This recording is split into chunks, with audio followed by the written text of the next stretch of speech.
तर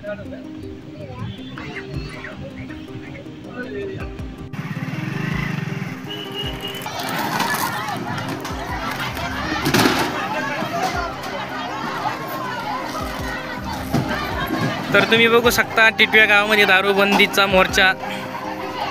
खूप महिला इथं एकत्रित येऊन दारूबंदी चालली आहे आणि चिडलेला पण खूप आहे। इथं बघू शकता नवले साहेब आणि सरपंच।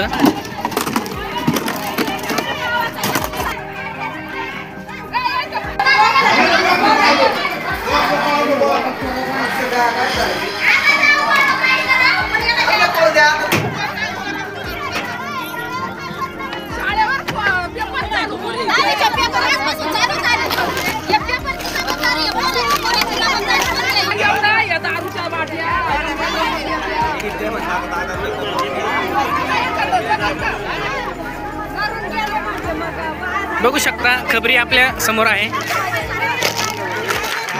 दिंडोरी वारे टिटवे परिसरात अवैध मद्य विक्रेत्यांनी मांडला उच्छाद। संतप्त महिलांनी दारू विक्रीचा अड्डा उद्ध्वस्त करण्याचा केला प्रयत्न। वणी पोलीस स्टेशनच्या हद्दीत वारे टिटवे परिसरात अवैध मद्य विक्रेत्यांनी उच्छाद मांडला असून ग्रामस्थांनी पोलिसांकडे वेळोवेळी तक्रार करूनही अवैध मद्य विक्री बंद होत नसल्याने वारे व वांजुळपाडा येथे संतप्त महिलांनी अवैध दारू विक्रीचा अड्डा उद्ध्वस्त करण्याचा प्रयत्न करीत दारूबंदीचा एल्गार केलाय। महिलांचे संतप्त रूप बघून पोलिसांनी अखेर अवैध मद्य विक्रेत्यांवर कारवाई करीत गुन्हा दाखल केलाय। वारे शिवारातील लखमापूर भनवळ रस्त्यालगत एका पत्र्याच्या शेडमध्ये हॉटेलच्या नावाखाली गेल्या 8-9 महिन्यापासून खुलेआम अवैधरित्या मद्य विक्री होती। तसेच गावात इतरही 2-3 ठिकाणी काही दिवसांपासून अवैधपणे दारूची सर्रास विक्री केली जात असल्याचा प्रकार घडत असल्याचा आरोप ग्रामस्थांमधून होत आहे। गावातील अनेक युवक दारूच्या आहारी जात असल्याने व्यसनाधीनता वाढली आहे। त्यामध्ये काहींचा दारूने अपघाती मृत्यूही झाला असल्याच्या घटना घडल्या। तसेच व्यसनामुळे मद्यपी स्वतःच्या घरी गेल्यानंतर कुटुंबियांना मारहाण शिवीगाळ अशा प्रकारासह गावातील शांततेला बाधा पोहोचत आहे।